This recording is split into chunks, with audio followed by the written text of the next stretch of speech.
There is no scenario where Abrego Garcia will be in the United States again. If he were to come back, we would immediately deport him again because he is a terrorist, he's a human smuggler, and he is a wife beater.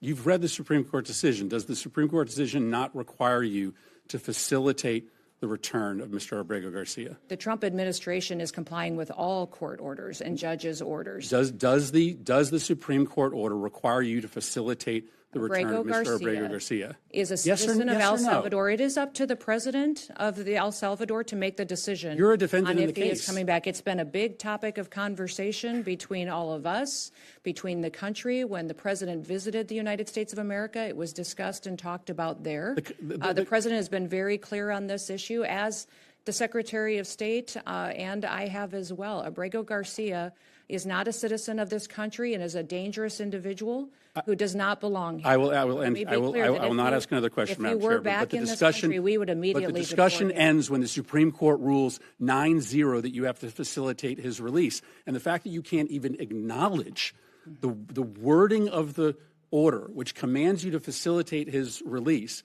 and you advertise to this committee that you are going to willfully ignore the ruling.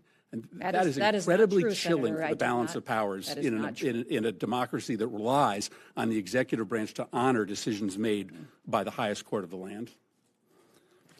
I'm not a constitutional scholar. Well, it's actually not it's a question also of law. But your position is that every one of those individuals is by constitutional right afforded due process. I don't know the answer to that. I'm telling you. You haven't read the Constitution?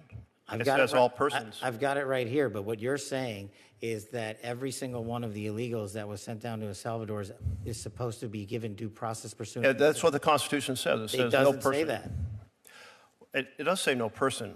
Yeah, I'll encourage you to read it because it's also been affirmed by the Supreme Court repeatedly. In the case of Miranda versus Arizona, held the right of all individuals, regardless of citizenship status. The Supreme Court in Reno versus Flores. I mean, but it's the plain language of the Constitution.